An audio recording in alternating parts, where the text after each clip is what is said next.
आज चुनाव आयोग बिहार विधानसभा चुनाव के लिए फाइनल वोटर लिस्ट जारी करेगा और उसके साथ ही चुनाव का काउंटडाउन शुरू हो जाएगा। आयोग को इस अहम चरण का इंतजार था कि एसआईआर प्रक्रिया पर विरोधियों के सवालों के बीच चुनाव आयोग ने ये एसआईआर प्रक्रिया पूरी की है और अब फाइनल वोटर लिस्ट जारी करने की बारी है। इससे पहले चुनाव आयोग ने 1 अगस्त को ड्राफ्ट जारी किया था।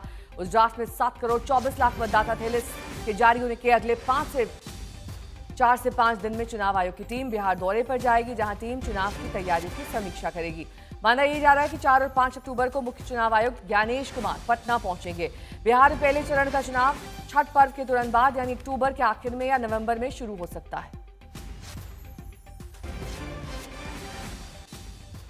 वहीं ईसी ने बिहार विधानसभा चुनाव की घोषणा को लेकर अंतिम तैयारियां शुरू कर दी हैं। आज ही से ईसी की महत्वपूर्ण बैठकों का दौर शुरू हो जाएगा और आज ही वीडियो कॉन्फ्रेंसिंग के जरिए राज्य के सभी commissioner, IG, DIG, DM, SSP, SP के साथ मीटिंग होगी। सुबह 9:30 बजे से 3 बजे तक की मीटिंग चलेगी। ईसी इस ऑनलाइन मीटिंग में बिहार के सभी 38 जिलों के अधिकारियों के साथ चुनावी तैयारियों की समीक्षा करेगा।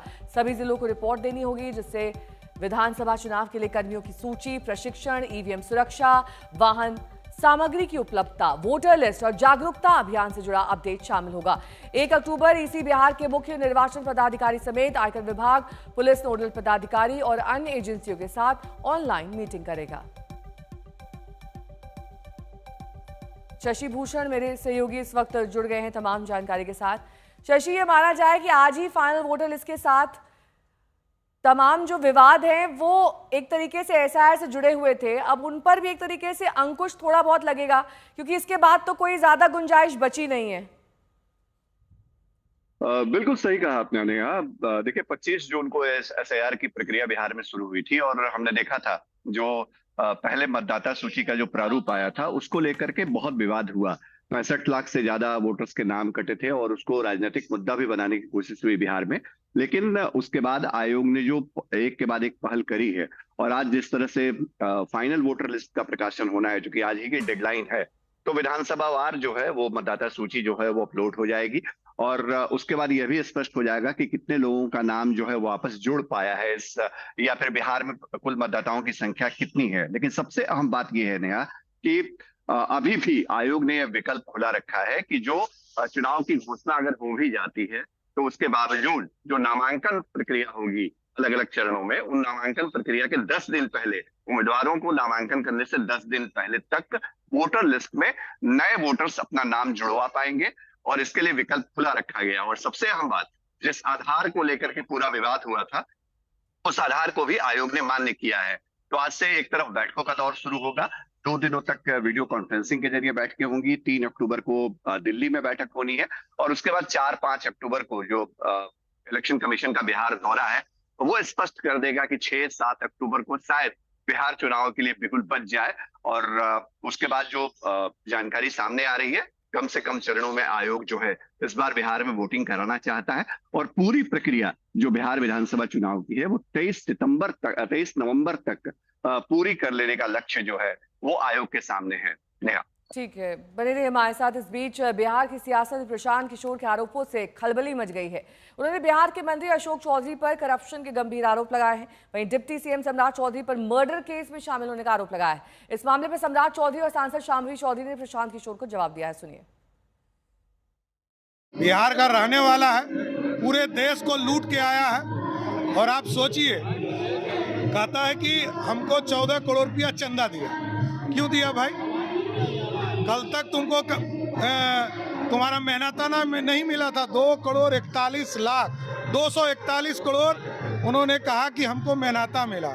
अरे भैया, तो जब राजनीति में नहीं थे तो पैसा काहे नहीं ले लिए? अब राजनीति में आए हो तो हिसाब देना होगा। कोई सेल कंपनी जिसकी औकात ही 10 लाख की है वो 10 करोड़ कैसे चंदा दे सकता है? और आते के साथ पटना के पाटलिपुत्रा में तुम्हारे पास 32 करोड़ का जमीन कैसे आ गया? सबका हिसाब होगा। समय है, जनता तय करती है, जनता हिसाब देगी, जनता फिर से एनडीए की सरकार बनाएगी। जो आरोप वो लगाए हैं उस पे हम, मेरे पिताजी और मेरी मदर इन लॉ, ये सब लोग पहले भी इस पे जवाब अपना अपना पक्ष इस पे रख चुके हैं। लेकिन वो बार बार जिस तरीके से आरोप लगा रहे हैं, हम फिर कह रहे हैं कि सारे आरोपों का कोई आधार नहीं है। ये सब आरोप झूठे हैं और ये सारे आरोप बेबुनियाद हैं।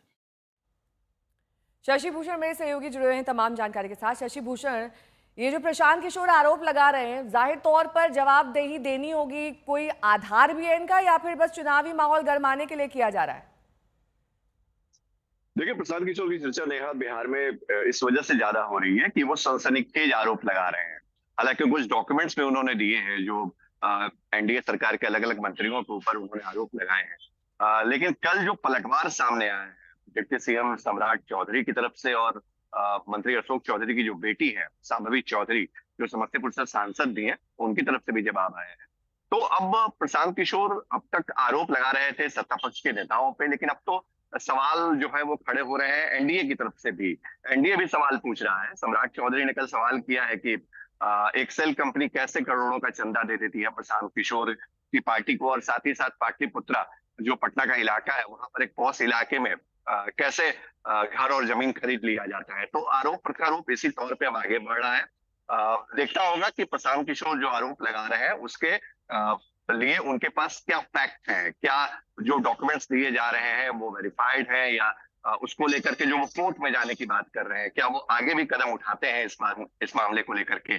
अगर वो वाकई न्यायालय का रुख करते हैं और वहां पे घेरेबंदी करते हैं, चाहे वो सम्राट चौधरी को लेकर के हो, अशोक चौधरी को लेकर के हो, तो हो सकता है कि ये मामला और पेचीदा हो जाए। लेकिन अगर केवल आरोपों और बयानों तक ये चीजें रह जाती है तो इसको इस तरीके से समझा जा सकता है कि विधानसभा चुनाव के पहले कहीं ना कहीं एक एजेंडा बनाने की कोशिश है और वार पलटवार का दौर बिहार में जारी है। ठीक है, बहुत बहुत शुक्रिया इस तमाम जानकारी के लिए आपका।